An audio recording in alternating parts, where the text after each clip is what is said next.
Bienvenue à bord de ce numéro en direct de Suisse, spécial Suisse Caravane Salon. On va aller à la rencontre de Raph Kramat. C'est un des rares youtubeurs suisse romans, qui parle français en tout cas, et qui partage sa vie sur les réseaux sociaux.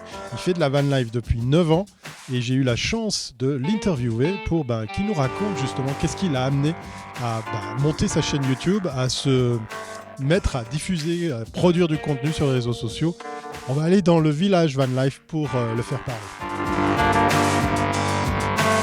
Ça fait quelques temps déjà, voire des mois, peut-être même une année, que j'essaye d'avoir Raph à mes côtés, en tout cas à distance, puisqu'effectivement c'était d'abord initialement prévu sous la forme d'un live, et j'ai la chance de l'avoir en vrai, c'est encore mieux. Salut Raph. Salut, ça va? Je vais super bien, je suis très content parce que a priori tu es le seul van lifer francophone ici dans l'espace van life de la Bern Expo, là où se tient le Swiss Caravan Salon. Est-ce que j'ai tout juste? Oui, je l'ai remarqué hier soir quand ils parlaient tous suisse-allemand et que je ne parle pas suisse-allemand. Donc oui, effectivement.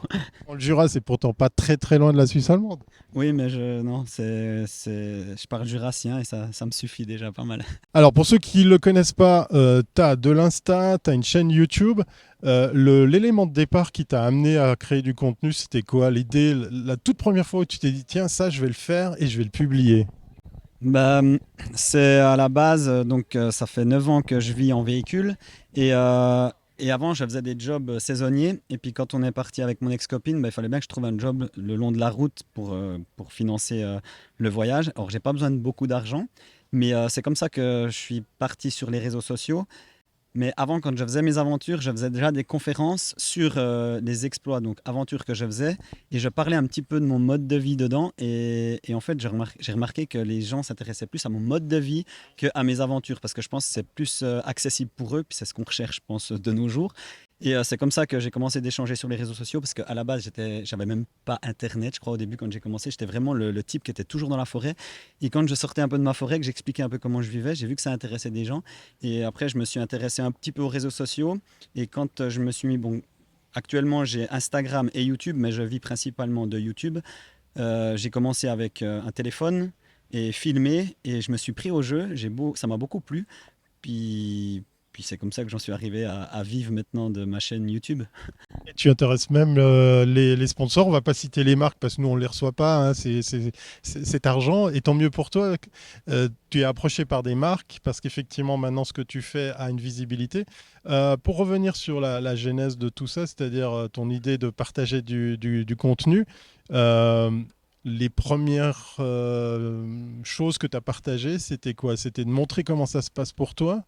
Alors, au tout début, quand je partageais mon mode de vie nomade, c'était un peu compliqué parce que j'ai quand même fait une année et demie sans monétiser sur YouTube, donc c'est quand même long. Et j'avais le contenu, mais on allait un peu trop loin parce que, genre, accoucher dans un campeur, se laver dans des rivières en plein hiver, ça donne pas envie aux gens. Donc j'ai dû un peu. Pourquoi? Parce que c'est pas un mode de vie facile. Et du coup, j'ai dû un peu modifier, mais c'est ça qui m'a intéressé parce que savoir un peu ce que les gens veulent, tout en ayant, je veux dire, la possibilité de leur expliquer, mais différemment, puis leur donner la possibilité de pouvoir le faire. Donc moi, je le fais peut-être à l'extrême, mais on peut vivre comme ça sans devoir accoucher dans un campeur ou aller se laver dans des rivières froides, quoi. Mais c'est parti comme ça. Et petit à petit, YouTube, ça reste quand même un travail parce que c'est créer du contenu, mais il faut aussi des gens derrière qui savoir qu'est-ce qu'ils veulent et il faut être quand même un peu à l'écoute.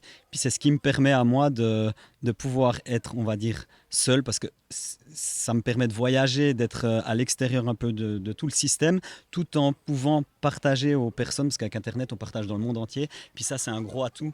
Donc c'est pour ça que je fais ça, quoi.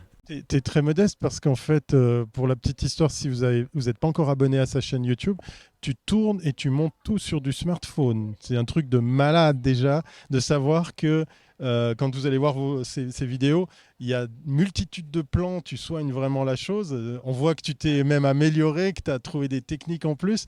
C'est juste incroyable le temps que ça doit prendre. J'ai aussi un appareil PhotoBridge que j'utilise 1% sur toutes mes vidéos. J'ai un drone et une GoPro. Mais à la base, c'était vraiment de partir, parce que pour donner la possibilité aux gens, on a tous un smartphone de nos jours qui filme. Et j'avais un smartphone et uniquement un smartphone pour les montages. J'avais même pas de micro au début. Et j'ai commencé vraiment avec ça. Et le but, et je l'ai fait, c'était de commencer de monétiser. Donc j'ai fait pendant une année et demie avec ça. Et j'ai commencé de gagner de l'argent avec YouTube uniquement avec mon smartphone. Donc c'est possible, parce qu'on a tous un smartphone. Après, il faut être créatif, il faut avoir des idées. Puis il faut, je pense aussi avoir une vie intéressante si tu partages ta vie, parce qu'il il faut intéresser ton audience, quoi. Justement, ton audience, toi, tu viens de dire que tu t'intéresses à ce qu'elle veut savoir. Et il y a un truc qui est assez fou dans ce que tu fais de plus en plus, c'est que c'est sans filtre. Tu nous montres tout, tu partages tout. Là, tu as fait l'aménagement de cette Volvo. On est ici avec Bourrin. On a pu voir aussi l'évolution de ces véhicules. Ça t'a paru évident de tout montrer, de dire franchement les choses, parce que ça change de ce qu'on voit, de la belle photo Insta et tout ça. Là, je trouve que c'est vachement fort d'être aussi authentique. Actuellement, surtout sur les réseaux sociaux, on voit de tout et il y a beaucoup de choses qui sont cachées. Donc moi, j'ai rien à cacher parce que quand je me retrouve devant des personnes, je reste le même. Et si on cache quelque chose sur les réseaux sociaux, le jour où c'est qu'on croise les personnes en vrai, en chair et en os, il y a quelque chose qui ne correspond pas.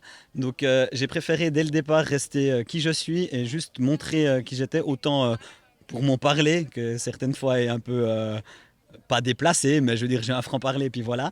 Mais ça me permet de toujours rester sur la même ligne et puis qui je suis, quoi. Donc c'est pour ça que je ne cherche pas à cacher des choses. Et je pense on peut le faire avec les réseaux sociaux parce que c'est beau de montrer des belles images, mais en même temps, c'est vendre de la fausse information. Ouais, parce que finalement, YouTube ou mon compte Instagram, c'est un magasin et les gens ils viennent voir, ils viennent, on va dire, rêver dans mon magasin. Donc si on leur vend du rêve, mais finalement ils sortent du magasin et qu'après ils voient que c'était faux, bah ils vont plus revenir dans le magasin. Bah, c'est la même chose, quoi. Non, mais c'est vrai. Du coup, c'est quoi la question la plus bizarre qu'on t'ait posée sur soit l'aménagement, soit la vie nomade, soit le fait de se lancer? Parce que on a vu avec la pandémie, il y a eu un avant et un après. On voit avec un salon comme Swiss Caravan Salon l'explosion de la vente de ces véhicules, que ce soit aménagé ou qu'on va aménager. Toi, ça fait plus de 9 ans que tu vis comme ça. Qu'est-ce que tu as vu comme attente, comme question justement de ceux et celles qui voudraient aussi se lancer, qui paraissait un peu particulier comme question? Ben, en fait, les questions que les gens ils posent le plus souvent, parce qu'ils me voient vivre comme ça. Et Où est-ce que tu fais caca? oui, bon, bah ça on l'a de toute façon, la douche et tout ça. Mais c'est justement où c'est que je veux en venir, c'est que si on essaie. Moi, j'ai choisi de vivre comme ça parce que je veux vivre dehors. Là, on me dit, mais pourquoi tu prends pas un plus grand véhicule? Ben, parce que je veux pas vivre dans mon véhicule. Si on choisit ce mode de vie, si c'est pour avoir un gros véhicule et tout le temps être dedans, bah, j'en vois, en tout cas pour moi, j'en vois pas l'utilité. C'est pour ça que le style la Volvo, maintenant qui est encore plus petite, me convient parfaitement, parce que j'ai envie de vivre dehors. Donc après, c'est le choix de chacun. Mais si on part d'un appartement, parce que des fois, il y en a, ils partent d'un appartement, puis ils se font un véhicule encore plus grand, encore plus confort. Donc, ouais, après, c'est aussi tout ce qui est... je suis pas du tout écolo, mais en vivant comme ça, automatiquement, bah, on le devient, parce que au bout d'un moment, quand on doit aller chercher son eau, quand on a juste 10, 15, 20 litres, bah, on fait attention à sa consommation d'eau. Quand il pleut, bah, on est dedans, on a au moins quelque chose, comme une tente en fait, on a au moins quelque chose pour se mettre à l'abri, mais on vit avec les éléments. Quand il fait froid, on a la chance d'être nomade, donc si on est nomade, c'est pour aller au chaud, si on va aller au chaud. Et si il fait trop chaud, on va au froid. Des fois, je ne comprends pas des gens qui sont nomades et qui mettent, ça c'est mon avis, mais qui mettent une clim, qui mettent de l'électricité dans leur véhicule avec énormément de panneaux solaires, et l'été, ils sont dans leur véhicule avec la clim. Et l'hiver, ils sont le chauffage à fond euh, avec leur véhicule. Donc c'est, ouais, je sais pas, il y a des choses, moi, après je suis peut-être à l'extrême total, mais si je choisis ce mode de vie, comme là on va arriver vers le froid, bah, je vais partir gentiment vers le chaud, quoi. C'est ça, je pense, On met un pull. on met un pull, mais c'est ça, je pense, un nomade berger qui a des moutons, lui, il va se déplacer par rapport à ses moutons, par rapport aux besoins de ses moutons, donc au pâturage, à l'herbe et tout. Bah, nous, je pense que les digital nomades, puisque c'est un peu ce que c'est le nouveau truc maintenant, bah, on va se déplacer par rapport à nos besoins. Donc, si on n'aime pas l'hiver, ben on va aller au chaud. On a la possibilité, on a toute notre maison avec. Donc, mais le problème qu'il y a maintenant, c'est que les gens, ils font des véhicules, mais ils partent pas. Et c'est pour ça que j'ai fait mes projets sur ma chaîne YouTube, de montrer qu'avec la Volvo, je voulais pas aller dans un atelier, et je voulais vraiment, comme j'ai fait celui-là aussi, vraiment les faire à ma manière, même si c'est pas parfait, mais ça te correspond, donc c'est déjà ça l'essentiel. Et puis tu peux le faire partout. Et tu fais déjà voyager ton véhicule. Lui, il y a des petits bouts qui sont faits en Turquie, des petits bouts en Albanie, et c'est ça qui est beau. C'est ça d'être nomade. Oui, justement, j'ai beaucoup aimé la vidéo sur l'avancée des travaux de la Volvo parce qu'on a découvert des petits coins sympas du Valais. Pour ceux qui connaissent, ils ont reconnu les endroits qu'on va pas citer pour pas justement les flinguer. Mais tu t'es amusé à faire un petit tour à Porrentruy. Moi, j'aime aussi beaucoup le Jura. Du coup, l'Office du tourisme, il est venu taper à ta porte parce que la vidéo sur Porrentruy, moi, elle m'a juste fait mourir de rire comment tu l'as présenté. Avec le petit gag au début, c'est que tu montres quand même ton réflexe, ton appareil photo et tout compte fait, tu tournes avec d'autres choses parce que c'est lourd. Mais alors, non, l'Office du tourisme m'a pas contacté. Alors, souvent maintenant aussi, il y en a qui veulent vivre ce mode de vie pour pouvoir gagner de l'argent. Et ils mettent d'abord, on va dire, le hashtag avant leur mode de vie, leur philosophie de vie. Et moi, c'est l'inverse. Là, j'ai rien demandé. La vidéo, j'ai pas demandé à l'Office du tourisme. Je m'en fous, j'avais envie de le faire. Parce que ça me faisait plaisir de présenter mon, mon village, quoi. Et si j'ai envie de faire quelque chose, donc je le fais. Je ne demande pas, je fais ce que j'ai envie de faire. Et certaines fois, et ben, tout d'un coup, il y a un échange. Et puis, on peut avoir, par exemple, comme la tente de toit, que je ne pouvais pas me payer. Ben là, j'ai contacté l'entreprise pour faire un échange avec. Ou des fois, les entreprises me contactent. Mais des demandes de partenariat, j'en ai toutes les semaines. Mais j'en refuse parce que ça ne m'intéresse pas.